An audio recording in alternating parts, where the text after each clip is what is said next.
বিসমিল্লাহির রহমানির রহিম। Hello viewers, আসসালামু আলাইকুম আরহামাতুল্লাহ বারাকাতুহু। আমার আপু ভাইয়ারা কেমন আছেন? আশা রাখছি যে দেশের যেখানে যেই প্রান্তে যেভাবে আছেন আল্লাহ সবাইকে সুস্থ রেখেছে, ভালো রেখেছে। আর দোয়া করি সবাই ভালো থাকেন, সুস্থ থাকেন। চলে আসলাম আর একটা নতুন রেসিপি নিয়ে। মিষ্টি কুমড়ো দেখেই বুঝে গিয়েছেন, কিন্তু এটা আমি লটিয়া শুটকি দিয়ে রান্না করেছি। আর এই মিষ্টি কুমড়াটা যদি আপনাদের রান্নাতে থাকে বা খাবার টেবিলে থাকে তাহলে কিন্তু ভাত একটু প্রতিদিনের চাইতে বেশিই খাবেন। যাই হোক, কথা বলতে বলতে কিন্তু এখানে আমি পরিমাণ মতো তেল দিয়ে দিয়েছি, আর দিয়ে দিয়েছি 1 চা চামচের মতো মেথি, আর দিয়ে দিলাম হলো পরিমাণ মতো পেঁয়াজ কুচি। তা পেঁয়াজ কুচিটা দিয়ে একটু নেড়ে চেড়ে দিয়ে দিচ্ছি হলো রসুন। আস্ত রসুন 2টা এখানে রসুন নিয়েছি, আর রসুনের কোয়াগুলো আলাদা করে আমি একটু শিলপুতা দিয়ে এটাকে একটু থেতলে নিয়েছি। তা থেতলে দেওয়ার কারণে এই রসুনের ঘ্রাণটা কিন্তু শুটকির মধ্যে ভালোভাবে আসে। আর যেহেতু এখানে আমি আদা রসুনের পেস্ট ব্যবহার করছি না, তাই যারা নাকি আর কি শুটকির ঘ্রাণটা সহ্য করতে পারেন না তারা ইচ্ছে করলে এই পর্যায়ে এসে আদা রসুনের পেস্ট দিয়ে দিবেন। যাই হোক, এখন আমি রসুন এবং পেঁয়াজটাকে মেথির সাথে ভালো মতো ভেজে নিয়ে এখন এই পর্যায়ে দিয়ে দিলাম লটিয়া শুটকি। তো লটিয়া শুটকিটা আমি আগে থাকতেই ধুয়ে পরিষ্কার করে নিয়েছি। এখন সেটা দিয়ে আবার একটু পেঁয়াজের সাথে ভালো করে ভেজে নেব। আর এই যে দেখতেই পাচ্ছেন ভেজে নিয়েছি, আর তলানিতে লেগে লেগে আসছে। এই পর্যায়ে এসে এখন আমি হাতের কাছে মানে রান্নাঘরে থাকা যে সমস্ত মশলাগুলো আছে সেগুলো দিয়ে দিচ্ছি পরিমাণ মতো। তো দিয়ে দিচ্ছি হলুদের গুঁড়ো, দিয়ে দিচ্ছি হলো মরিচের গুঁড়ো। হলুদের গুঁড়োটা দিয়েছি আধা চা চামচ, আর মরিচের গুঁড়োটা দিয়েছি 1 চা চামচ। আর শুকনো মশলা তলানিতে লেগে যাবে তার জন্য পানি দিয়ে নিলাম। পানি দিয়ে এখন আমি এখানে দিয়ে দিব ধনিয়ার গুঁড়ো, জিরার গুঁড়ো এবং পরিমাণ মতো লবণ।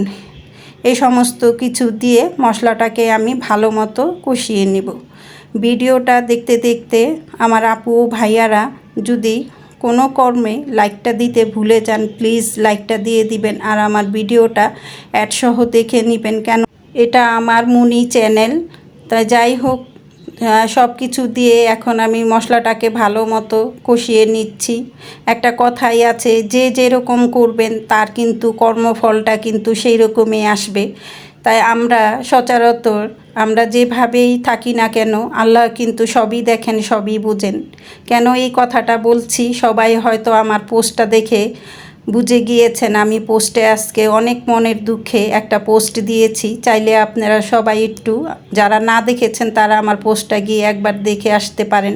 তা আমার মতের সাথে আপনারা কি একমত নাকি আমাকে কমেন্ট করে জানাবেন, বা একটা লাইক দিয়ে দিবেন, তাহলে আমি বুঝবো।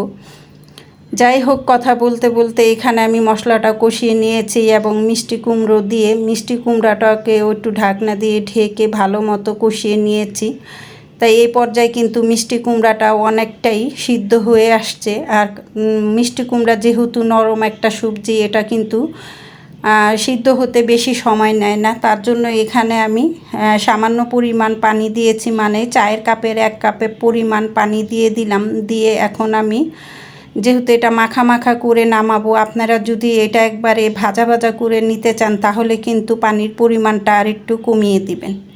তো এই পর্যায়ে আমার মিষ্টি কুমড়া রান্নাটা হয়ে গিয়েছে। এখন আমি একটু আধা চা চামচের মতো চিনি দিয়ে দিলাম। আমার মিষ্টি কুমড়াটা দেখলাম পানসে পানসে, তার জন্য আমি চিনি দিয়েছি। আর আপনাদের যদি মিষ্টি কুমড়াটা মিষ্টি থাকে তাহলে আর এখানে চিনিটা স্কিপ করে যাবেন। তা কেমন হলো আমার লুটিয়া শুটকি দিয়ে মিষ্টি কুমড়ার রেসিপি কমেন্ট করে জানাবেন। আপনাদের সুন্দর সুন্দর কমেন্টে কিন্তু আমি অনেক উৎসাহিত পাই যে নতুন নতুন আরও রেসিপি করার। তো এই পর্যন্ত কোনো নতুন আপু ভাইয়ারা যদি আমার রেসিপিটা দেখে কোথাও কোনো অংশে আপনাদের ভালো লেগে যায় তাহলে সাবস্ক্রাইব করে দিবেন, আর পাশে থাকা বেল বাটনটা অন করে দিবেন। সবাই সুস্থ থাকবেন, ভালো থাকবেন, এ বলে আজকের মতো বিদায় নিচ্ছি। আসসালামু আলাইকুম রহমতুল্লাহ বারাকাতুহু। আল্লাহ হাফেজ।